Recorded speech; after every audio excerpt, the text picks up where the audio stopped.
দক্ষ ডাক্তার হওয়ার উদ্দেশ্যে যারা আমার সঙ্গে ফেসবুকে এবং ইউটিউবে যুক্ত আছেন তাদের উদ্দেশ্যেই প্রতিদিনই চেষ্টা করি একটা সপ্তাহে 3-4টা ওষুধ নিয়ে আলোচনা করার।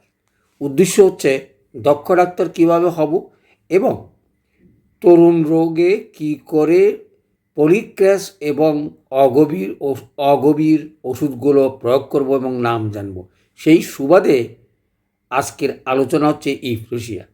এর আগে আমি 3-4টা ওষুধ আলোচনা করেছি, সবগুলোই হচ্ছে তরুণ রোগে পলিক্র্যাস এবং অগভীর ওষুধ। আজকে যেটা আলোচনা করব সেটা পলিক্র্যাস নয়, অর্থাৎ তাহলে পলিক্র্যাস নয় মানে 2-3টা রোগ ছাড়া সেটা কাজ করে না।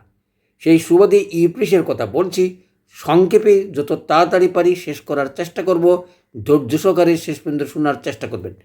চলে আসি, এই যে ইউফ্রেসিয়া রোগটা, কেন আমরা এই রোগটা পড়ব?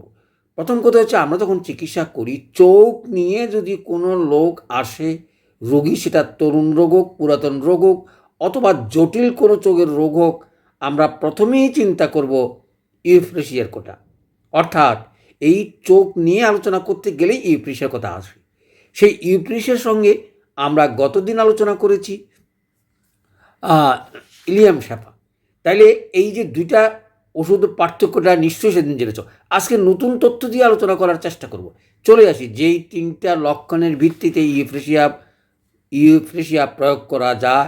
প্রথম কথা হচ্ছে, চোখের যে কোনো রোগে ঝাঁঝালো বস্তু চোখ বাইয়া পড়লেই সেখানে ক্ষতের সৃষ্টি হয় এবং সেটা পাতলা। তাহলে 1 নম্বর আমরা মনে থাকবে, অর্থাৎ চোখের থেকে পানি পড়লেই সেটা যদি সেই জায়গায় থেকে ক্ষত হয় এবং পাতলা হয়, তাইলে আমরা এই ওষুধ ব্যবহার করতে পারি। আর একটা কথা, কী লক্ষণের ভিত্তিতে আমরা সেটা প্রচার করব?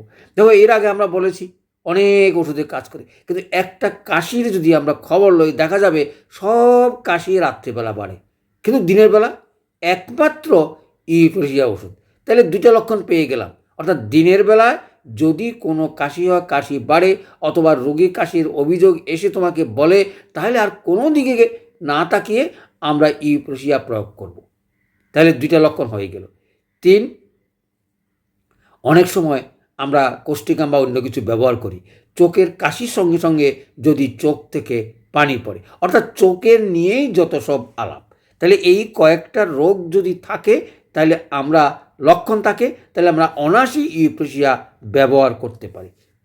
তাহলে পার্থক্যটা কোথায়? অর্থাৎ এই ধরনের কেসে অনেক সময় আমরা মার্কসল, আর্সেনিক, রাস্টক্স, হিপাসাল্প এবং এপিস প্রয়োগ করে থাকি।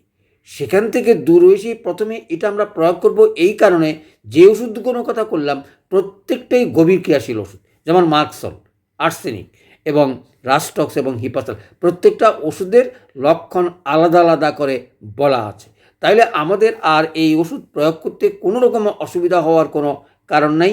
অর্থাৎ চোখের কেরাইটিস বা আইরাইটিস, কার্নিয়ার ক্ষত, সর্দি, কাশি এবং রোগ, অর্থাৎ ঋতুকালীন সময়ে চোখে যদি কোনো ট্রাভেলস হয়ে থাকে, এই ধরনের চোখ থেকে পানি পড়ে, তাহলে একমাত্র ওষুধ এই ইউফ্রেসিয়া। এটার অগভীর নেই, এটা অগভীর ওষুধ এবং কয়েকটা রোগ ছাড়া এটা কাজ করে না। চোখের উপরে সবচেয়ে বেশি কাজ করে, সেখানে আইরাইটিস, কেরাইটিস, স্পটস অর্থাৎ ভেরিকস, যেটাই রোগ হোক না কেন আমরা এই ওষুধ প্রয়োগ করতে পারি। তাহলে আজকের এই ইউফ্রেসিয়ার আলোচনা শেষ করলাম। সবাইকে ধন্যবাদ।